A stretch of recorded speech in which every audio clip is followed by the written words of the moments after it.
The Los Angeles to New York flight turned into a nightmare when little James Carter, son of billionaire tech mogul Michael Carter, began crying desperately at 35,000 feet. Michael, CEO of one of Silicon Valley's biggest tech companies, found himself completely helpless against his 3-month-old son's inconsolable sobs. Flight attendants took turns trying to calm the baby.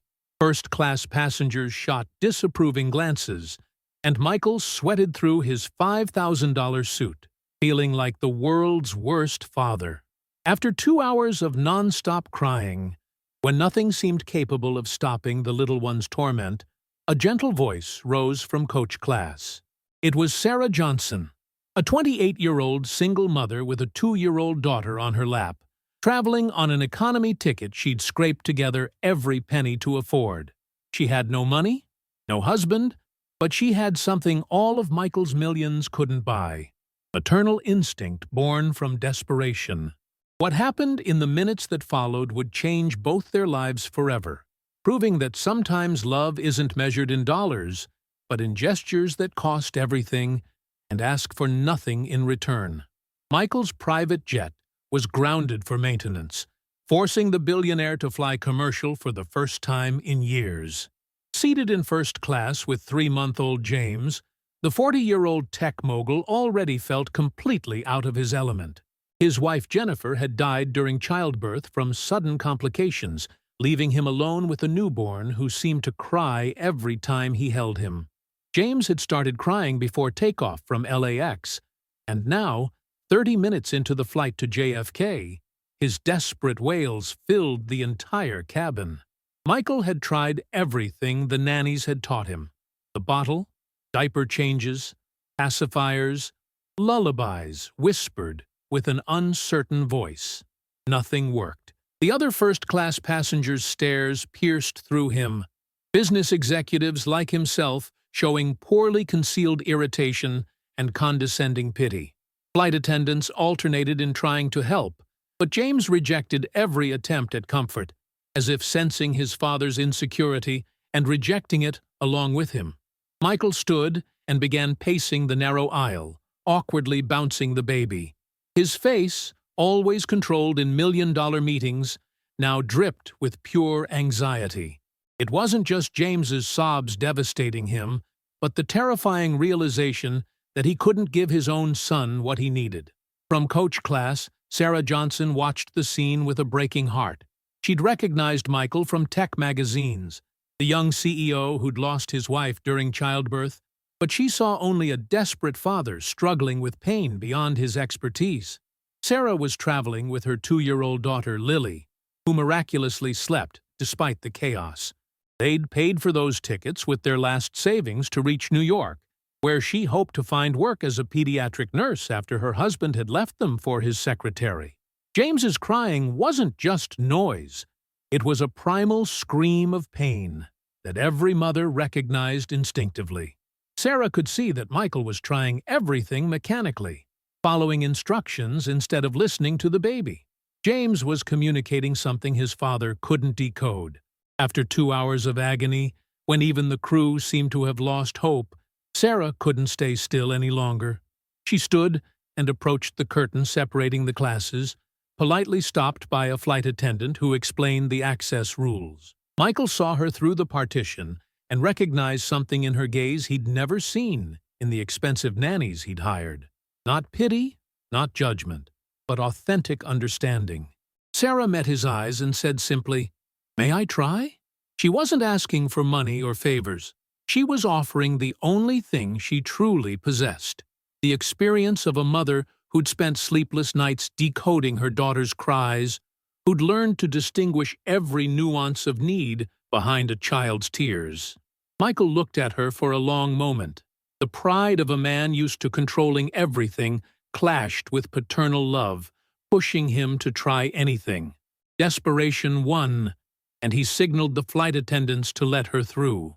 Sarah approached with calm, confident movements, unbothered by the volume of crying or the intimidating elegance of first class. When Michael handed over James, their hands briefly touched. His trembled with anxiety, Hers radiated quiet confidence born from experience. As soon as James found himself in Sarah's arms, something in the atmosphere shifted. She didn't begin with frantic attempts to calm him, but simply held him against her chest, letting him cry while transmitting a different, more stable presence. She began rocking him with a natural rhythm that came from her core, fluid, like ocean waves. At the same time, she sang softly a lullaby her own mother had sung to her as a child. Not the foreign melodies the nannies had suggested, but something that seemed to emerge directly from the soul. James didn't immediately stop crying, but the tone changed. The desperate sobs gradually transformed into gentler whimpering, as if he was finally finding someone who spoke his emotional language. Michael observed every movement as if witnessing a miracle. It wasn't just technique, but something deeper. Sarah was transmitting a security to James that he couldn't offer, despite all the love he felt. Passengers who until that moment had shown annoyance now watched with growing curiosity. Even the crew had gathered, witnesses to a transformation that went beyond simply calming a baby.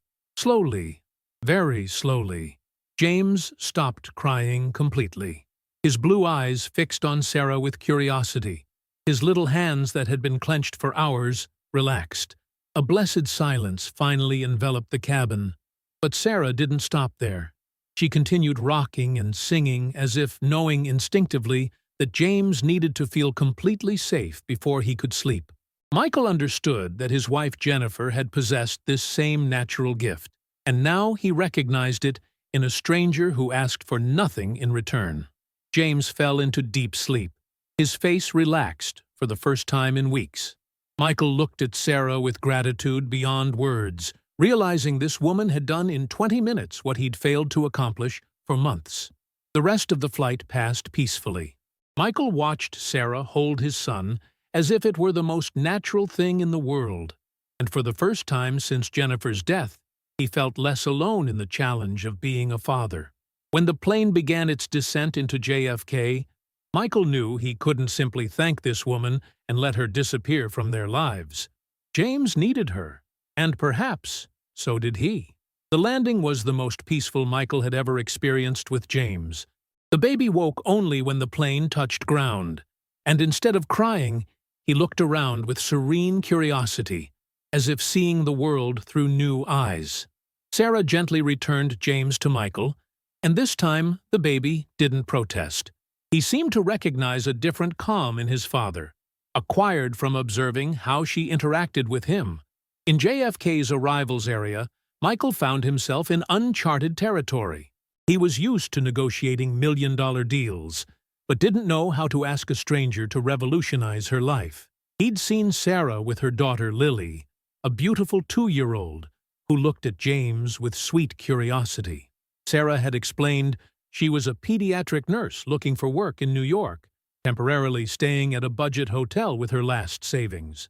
Michael could read between the lines, her precarious situation, but also the dignity with which she faced difficulties. The offer Michael formulated was as crazy as it was necessary. Work for him as James's caregiver, with generous salary, provided apartment, and everything she and Lily needed. It wasn't just a job, but an opportunity for both to give their children what they couldn't provide alone. Sarah looked alternately at Lily, James, and Michael. She saw a man desperately in love with his son, but unable to communicate with him, a baby needing care beyond luxury, and her daughter who deserved stability and opportunities. Lily had curiously approached James and gently touched his little hand. The baby, instead of crying, seemed intrigued by the older child. It was as if he too knew this connection could transform into something special. After long moments of reflection, Sarah accepted with one condition: a 1-month trial period. If the situation didn't work for anyone, it would end there without hard feelings. Michael immediately agreed, though he already knew 1 month would never be enough. As they left the airport together, him with James, her with Lily, their luggage loaded by his driver, Both felt they were beginning something that would change their lives in ways they couldn't yet imagine. The trial month silently transformed into indefinite time, and neither ever spoke again about deadlines or contracts. They were building something together that went beyond any work agreement. Michael's penthouse in Manhattan was a design masterpiece that had never heard the sound of children's laughter. When Sarah and Lily entered for the first time, the home seemed more like a museum than a family residence. Everything perfect, elegant, and completely unsuitable for a newborn and a 2-year-old. Lily immediately explored the terrace garden with wide eyes, exclaiming it was like a fairy tale castle.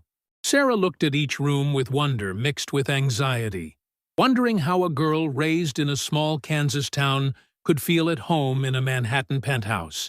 The first weeks were a delicate adjustment period. Enjoying the story? Give it a little like, and don't forget to subscribe. Now then, let's carry on. James remained difficult, but with Sarah showed a serenity Michael had never seen. She'd established precise routines, regular feedings, relaxing baths, long walks in Central Park, where the baby could hear natural sounds instead of the apartment's sterile silence. Michael observed every gesture of Sarah's with maniacal attention, taking mental notes on how she held James during feeding, how she interpreted his different types of crying, how the same lullabies seemed to have magical effects on the baby. One evening, finding Sarah nursing James while singing softly, Michael timidly asked if he could stay. She smiled and indicated the chair beside her, beginning a conversation that would open both their hearts. Michael spoke of Jennifer, loneliness, the constant fear of not measuring up as a father. Sarah shared her difficult childhood, failed marriage, determination to give Lily better opportunities. In the following days, Michael began spending more time at home. He moved meetings, delegated responsibilities, transformed studies into offices where he could work, while always hearing the sounds of the family unconsciously forming. Lily adapted to the penthouse as if it had always been her home, transforming the terrace into her personal kingdom, and talking to James as if he could understand her perfectly. With typical childhood confidence, she began calling him my little brother. The most evident transformation was in Michael himself. The man who measured everything in billion-dollar acquisitions now rushed home for James's bath time, participated in family dinners, learned to distinguish between different types of crying. One evening, Michael found Sarah and Lily in the kitchen preparing pasta like Grandma from Kansas used to make. Lily, covered in flour but blissfully happy, insisted Michael join them, but only after removing his fancy jacket, because cooking is messy work. That night, eating homemade pasta around the kitchen island instead of the formal dining room, Michael realized the trial month was ending. He couldn't imagine the penthouse without Lily's laughter, without Sarah's lullabies, without James peaceful and happy. But there was something deeper he didn't dare admit. He was falling in love with Sarah. Not with the romantic idea of her, but with the real woman. Strong, gentle, who had transformed his house into a home and his son into a happy child. On the terrace that evening, both with cups of tea and comfortable silence between them, Michael asked if she wanted to stay beyond the trial month. Sarah's answer was simple. James needed stability. Lily had grown attached. This place had become their home. When Michael asked what she personally needed, Sarah honestly admitted she didn't know. Everything had become complicated. The boundaries between work and feelings increasingly blurred. They didn't kiss that night, didn't declare feelings, but both knew something had changed. They were building something together that went beyond their initial agreement, a possibility of love neither had sought, but both were learning to desire. 3 months after meeting on the plane, the penthouse pulsed with life it had never known. Hallways echoed with Lily's laughter chasing James, now a 6-month-old baby crawling everywhere with unstoppable curiosity. The walls had been covered with Lily's drawings and photos of daily moments documenting the growing family. Michael had become a completely different man. The former workaholic now rushed home for bath time, participated in Lily's games, had learned to recognize every nuance in James's crying. Sarah had transformed not just the home, but him as well. One October evening, while collecting fallen leaves together in Central Park, Michael finally found courage to say what he'd felt for weeks. The admission came simple and direct. He'd fallen in love with her, didn't know exactly when it happened, but couldn't pretend anymore. It was just gratitude. Sarah confessed feeling the same, but emphasized how complicated the situation was. Michael was her employer. Lily had begun seeing him as a father figure. James loved them both. If things didn't work out, the children would suffer. Michael gently took her hands, promising they could take all the time needed. Nothing would change in their work arrangement or the life they'd built for the children. It would just be a possible future to explore together, without pressure. The first kiss was sweet and uncertain, full of tenderness between two people who'd found each other when least expected. It wasn't dramatic, but tasted of home, security, promise. Lily appeared at the living room window, nose pressed against glass, excitedly shouting that Mommy and Daddy were hugging. Died. Her innocent observation made them both laugh, breaking tension with the instinctive wisdom of a child who'd already understood what the adults were still defining. That night, putting the children to bed together for the first time as something more than roommates, both knew they were beginning a new chapter. It wouldn't be easy balancing love and responsibility, but for the first time in a long while, both believed the future could be bright. James fell asleep smiling, as if he too sensed he finally had a complete family. 2 years after that first kiss in the autumn park, the penthouse prepared for a special celebration. The day they would officially become a family in the eyes of the law. James, now 2.5, ran through the house with 4-year-old Lily, who had completely assumed the role of protective big sister. The baby who once cried inconsolably had become peaceful and smiling, calling Sarah Mama, with the same naturalness he called Michael Daddy. Lily had developed special bonds with both adoptive parents. She shared a passion for puzzles and building blocks with Michael, and love for cooking and bedtime stories with Sarah. But most importantly, she'd found in James the little brother she'd always dreamed of. The path to this moment hadn't always been simple. There had been arguments, moments of doubt, difficulty balancing different roles, but there had also been moments of pure joy. James calling Sarah Mama for the first time. Lily declaring she had the strongest daddy in the world. Sunday mornings all four in bed reading stories. The day of the official adoption hearing, the Carter family presented themselves united. The judge, struck by the naturalness of their relationships, commented that she rarely saw families so united by heart before being united by law. Lily, questioned separately, explained with 4-year-old confidence that having Michael as her legal daddy meant he'll never leave, and she could tell everyone she had a daddy who truly loved her. James, too young to understand the procedure, spontaneously approached Sarah during the hearing, communicating through gestures what words couldn't express. The celebration at home involved friends who'd become extended family, parents from Lily's school, Michael's colleagues who'd witnessed his transformation, doctors who'd followed James through his difficult early months.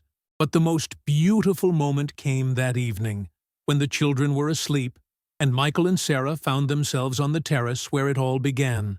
They reflected on how they'd changed, him from desperate man on a plane to devoted father and loving husband, her from single mother without prospects to a woman with a solid family and bright future. James began crying from the monitor, but this time neither was alarmed. They went upstairs together. Sarah calmed him with her familiar lullaby while Michael arranged the blankets. Lily woke up and slipped into their bed, as she did when she felt the family gathered. They fell asleep all four together, in a tangle of intertwined arms and legs that had nothing elegant but everything perfect about it. The next morning, Michael woke first and looked at his wife and children sleeping around him. James was sucking his thumb against Sarah's chest. Lily had one arm around her father's neck while holding her little brother's hand. It was the most beautiful family picture he'd ever seen. Born from desperate crying on an airplane and grown through daily gestures of unconditional love. Sometimes miracles don't come as extraordinary events, Michael thought. They arrive as brave women who leave their seats to comfort a stranger's baby, grow through home-cooked meals and whispered lullabies, complete themselves in families that destiny assembles carefully, one heart at a time. The Carter family was living proof that love knows no boundaries of blood, social class, or circumstances. It only knows the capacity to open one's heart when the right person arrives at the right moment, even if that moment is at 35,000 feet, in the middle of a baby's desperate crying who needed exactly what an unknown mother could give.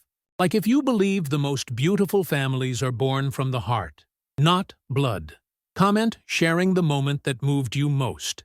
Share to honor all mothers who comfort children who aren't theirs. Subscribe for more stories of families created by destiny and love. Sometimes love arrives when a baby cries, and someone decides to comfort them. Sometimes the strongest families are those who choose each other, and sometimes it just takes a stranger's kindness to change 3 lives forever.